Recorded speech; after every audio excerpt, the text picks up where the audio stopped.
On va maintenant avec nous les amis. Voilà. Merci.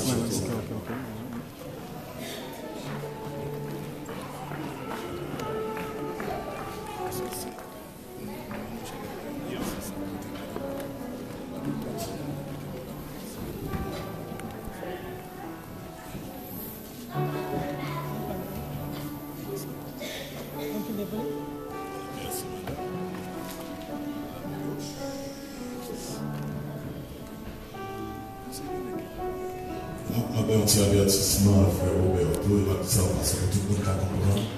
Moi, célébrer le mariage, j'ai l'impression que côté moi, il y a monsieur qui est hésitant, puis entrer dans la main.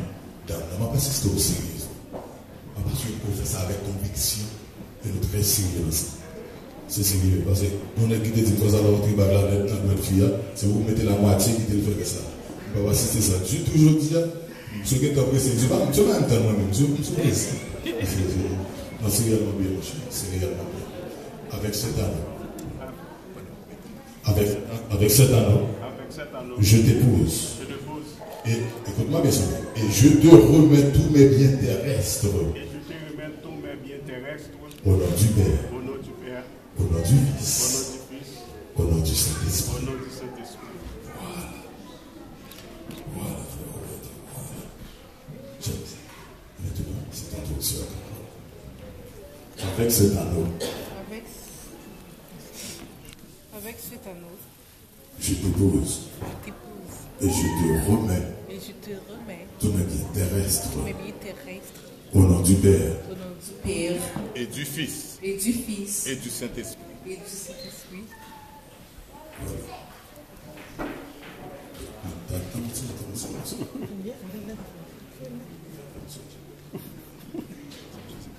Je sais pour vous, c'est pour vous. Voilà. Je m'assurer parce que c'est que je vais dire là maintenant. Et maintenant, je vais demander aux officiants et à toute l'assemblée de vouloir se mettre debout. Nous allons prier ensemble. Nous sommes bien. Nous allons demander à notre Dieu de bien vouloir le garder, de bénir cette union. Car vous et moi, nous savons très bien de nos jours, sans amis, tout divorce, ça dépasse les limites. Maintenant, nous allons demander au Seigneur de bien vouloir bénir l'union de cette bien-aimée. Le frère Roberto et notre sœur Carole. Même à l'église, maintenant, le taux de divorce, c'est grave. Sincèrement, nous en avons marre. Maintenant, nous allons demander au Seigneur de bénir ces bien-aimés. Fermons nos yeux, s'il vous plaît. Demandez à tous les leaders, s'il vous plaît, de bien vouloir les environner, les encadrer. Voilà.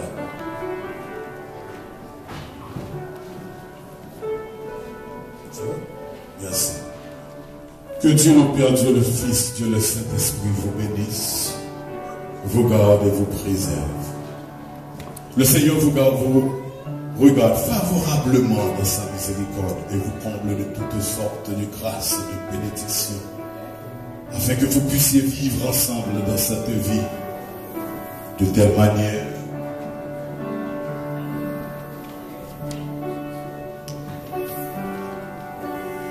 manière que vous obteniez au siècle à venir la vie éternelle en Jésus-Christ. Amen. Dieu vous fasse une fois de plus. Nous remettons entre ta main, Roberto, et notre bien-aimée sœur, la sœur Carole. Dernier beau-père céleste, la bénir, les assister. Car l'acte qui viennent de poser ensemble, ce n'est pas une affaire facile. Dire oui, c'est facile. Mais vivre ensemble, ce n'est pas une affaire facile.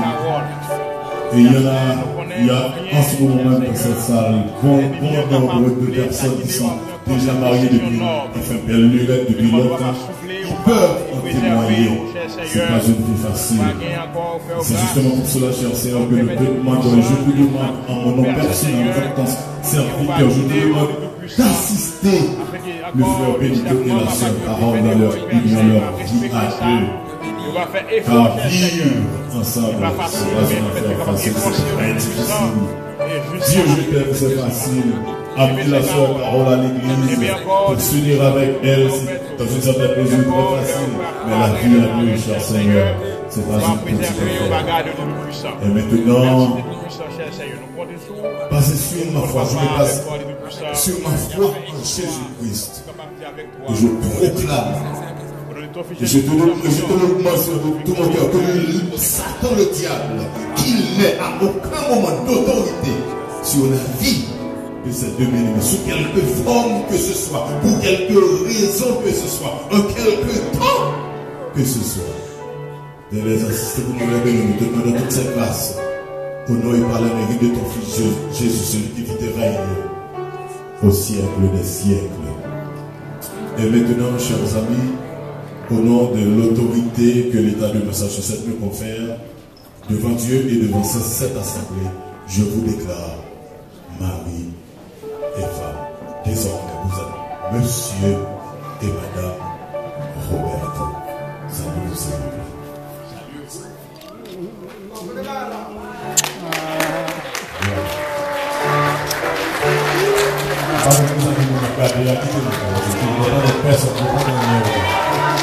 vous plaît. Voilà, chers amis, maintenant. S'il vous plaît,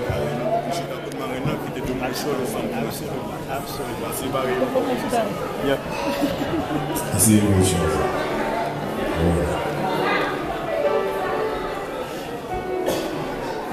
Je me demande de faire un peu de matin à l'état, définitivement. Je vous félicite, mon cher.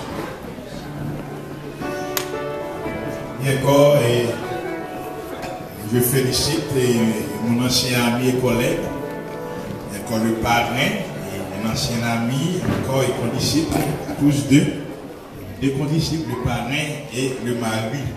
Et on a invité dans le moment ça, le groupe des hommes de l'église, dont le frère Roberto fait partie, capable de venir pour chanter à l'occasion de cette cérémonie. D'accord, nous invitons les hommes avec leur président et le frère Raymond Delors, capable d'avancer et capable de chanter dans l'occasion pour encore le frère Roberto Augustin.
Je ne suis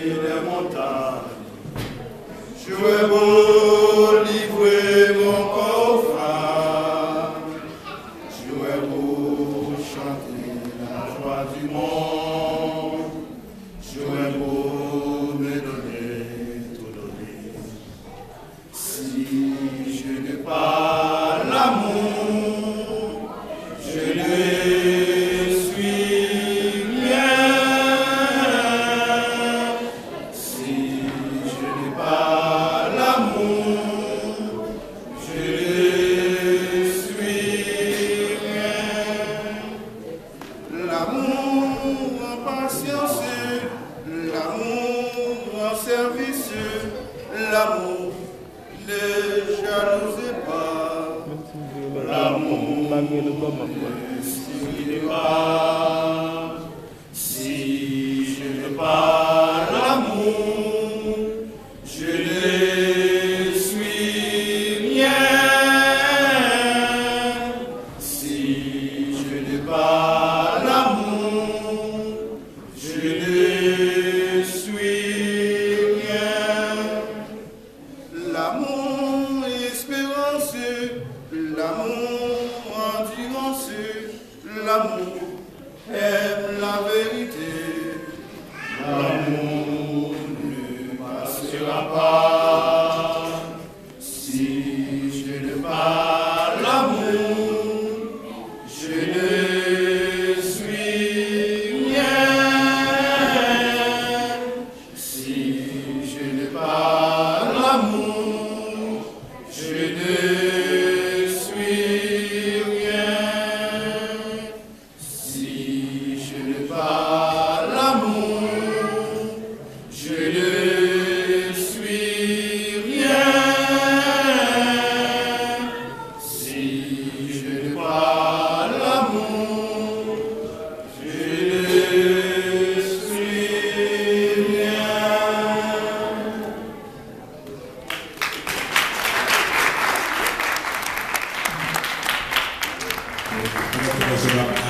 Lorsque le chanteur a invité la sœur Ismaël, qui va chanter pour nous jusqu'après, et puis on reviendra par Saint-Jacques, et dans les sacrements de circonstances. La sœur Ismaël va chanter pour les mariés, et jusqu'après, on reviendra par Saint-Jacques dans les sacrements de circonstances.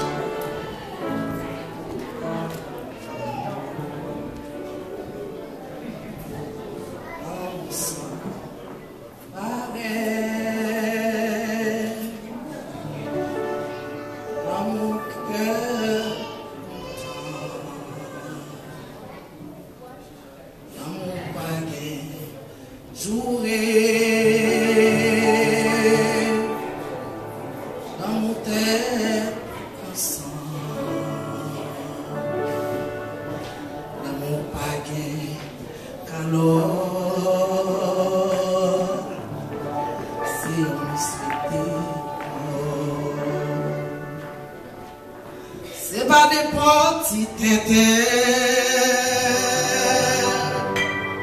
On a coumé toute journée. Un garçon qui est l'amour. C'est ronfler femme toute journée. Si c'est soleil comme l'amour.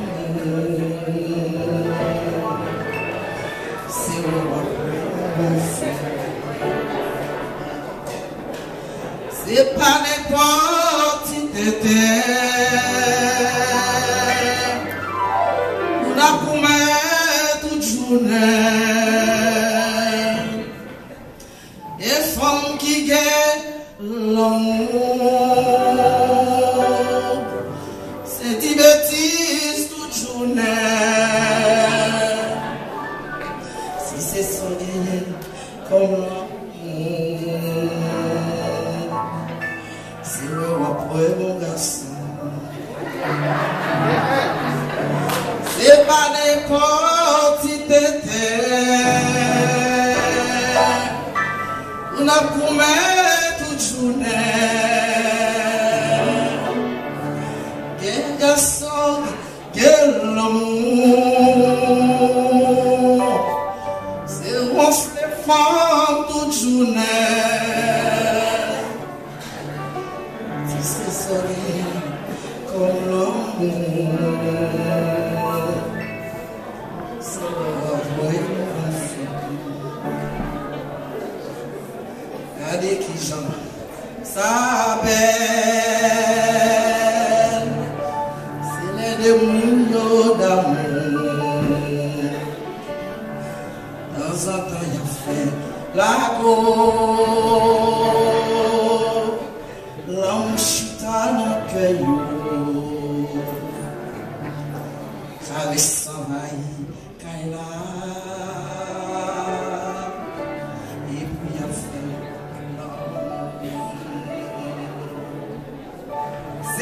pas n'importe qui on a gourmet toute journée. Et garçon que l'amour, c'est gonfler femme toute journée. Si c'est soleil comme l'amour, c'est c'est pas n'importe qui on a gourmet toute journée.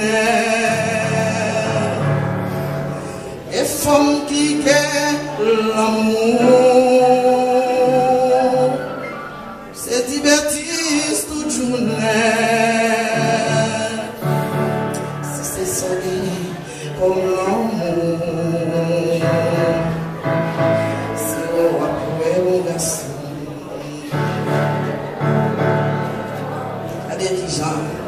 Sa belle, c'est le démon d'amour. Dans sa taille fait la go, l'homme chita dans caillou, caresse ses voix et cala, et puis la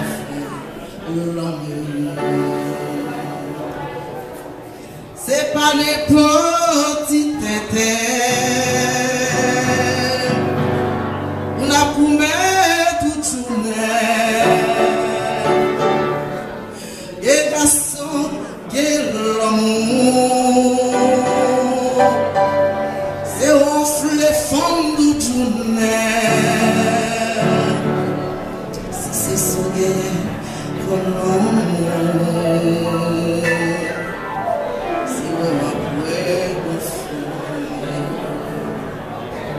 si c'est à copier ou quoi le c'est vraiment pour mon fou. Si c'est calotte ou quoi tirer, c'est vraiment pour mon fou. Si c'est un bagot ou point bail, c'est vraiment pour mon garçon. Si c'est un bagot ou point bail, c'est vraiment pour mon garçon.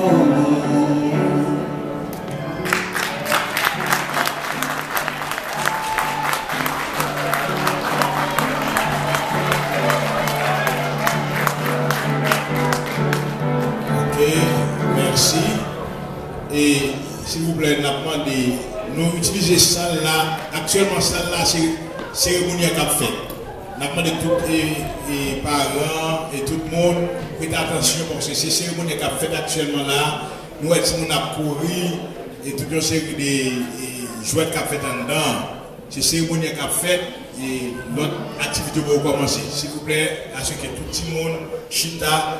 Et encore pendant quelques minutes avec nous, le révérend pasteur Jacques-Claude.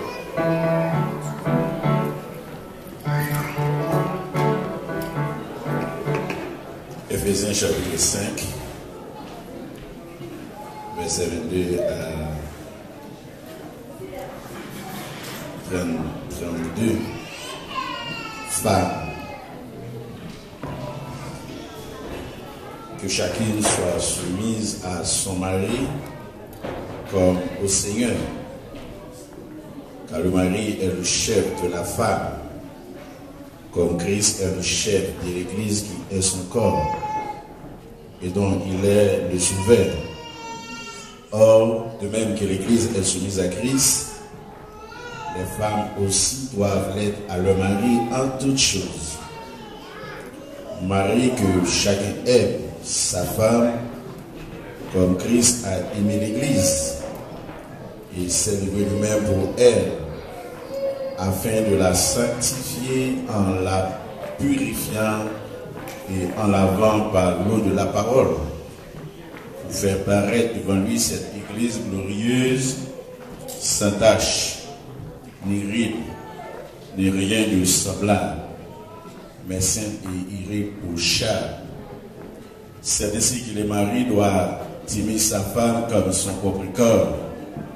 Celui qui aime sa femme s'aime lui-même, car jamais personne n'a haï sa propre chair, mais il la nourrit et en prend soin comme Christ le fait pour l'Église, parce que nous sommes membres de son corps.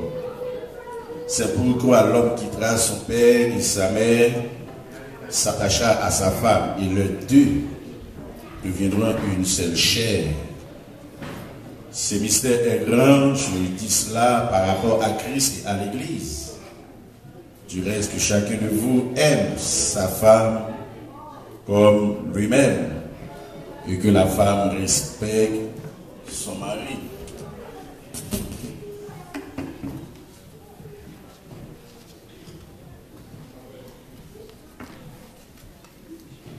Chers frères et sœurs en Christ, chers amis, nous voici donc réunis aujourd'hui pour célébrer ensemble le mariage de notre frère Ricardo et sœur Carole.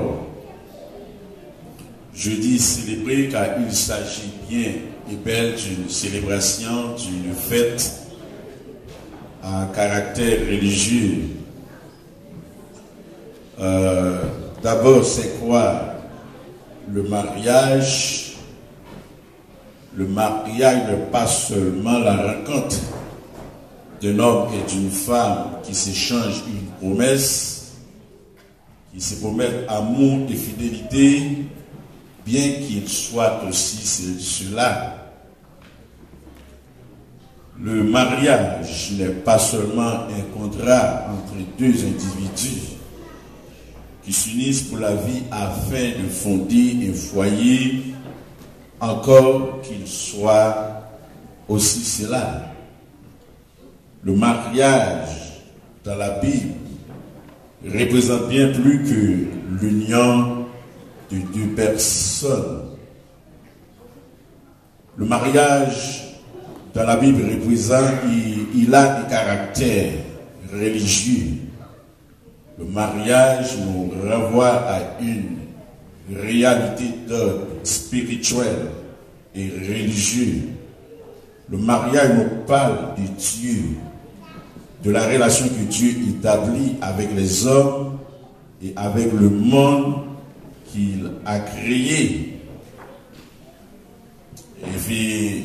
Éphésiens chapitre 5, verset 25, Marie, aimez vos femmes comme le Christ a aimé l'Église et s'est livré lui-même pour elle. C'est la comparaison de l'amour de Dieu pour l'Église. Christ a aimé l'Église et s'est livré lui-même pour elle. Cela ne vous dit rien. Il y a une vérité profonde que le mariage que nous célébrons aujourd'hui entend bien nous rappeler.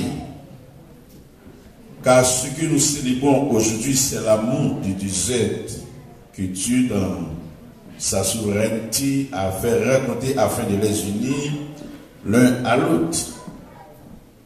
En cette union d'amour entre cet homme et femme, entre Roberto et Carole, nous parle aussi de l'amour de Dieu pour nous, les hommes, de cet amour inconditionnel que Dieu a manifesté en Christ, qui a donné sa vie pour nous, un amour profond et désintéressé, un amour qui sauve, un amour qui nous restaure dans notre dignité comme dignité d'homme créé à l'image de Dieu. Et d'après ce que nous lisons dans Genèse chapitre 1er verset 24, c'est pourquoi l'homme quittera son père et sa mère s'attachera à sa femme et ils deviendront une c'est cher. Le mariage est un sport d'équipe. Même si on est deux, c'est une équipe. Quand même, quand il y a une crise, les deux sont impliqués. Donc, le mariage est un sport d'équipe. Ça se ne joue pas tout seul, mais à deux personnes, plus l'aide du Seigneur. Dans l'évangile selon Matthieu que le pasteur Fritz a lu, nous voyons que Jésus, et Matthieu chapitre 9, verset 17, que l'homme ne cesse pas donc ce que Dieu a uni. Le mariage, c'est pour la vie. C'est un commandement de Dieu. Le mariage, c'est pour la vie. Et le mariage est indissoluble. Le mariage, c'est pour la vie. Que l'homme ne cesse pas donc parce que Dieu a uni. Que l'homme ne cesse pas donc parce que Dieu a uni. C'est là pour la raison pour laquelle le mariage est indissoluble. C'est la raison pour laquelle le mariage est permanent. Le mariage est permanent. D'après la définition du mariage, c'est l'union de deux personnes. Dans le mariage, un lien exclusif, permanent et scellé par Dieu. L'idée divine du mariage, Dieu condamne l'homosexualité. Dieu condamne l'homosexualité. Le mariage, un homme se marie avec une femme. Un homme se marie avec une femme. C'est dans la pensée de Dieu, il n'y a pas de place pour l'homosexualité. Et apôtre Paul les encourageait à aimer leur femme et à satisfaire ses besoins. Voilà ce que Roberto a pour le voir. Roberto doit aimer leur femme et à satisfaire ses besoins. Comment être un mari? Comment être un mari? Soyez quelqu'un qui conduit avec amour. Avec amour. Pour certains, il veut dire bien traiter une femme aussi longtemps qu'elle est jeune et belle. Pour d'autres, il s'agit d'être gentil avec elle aussi longtemps qu'elle reste elle-même gentille. Ou de la traiter convenablement, juste pour le bien des enfants, ou de lui donner de quoi vivre.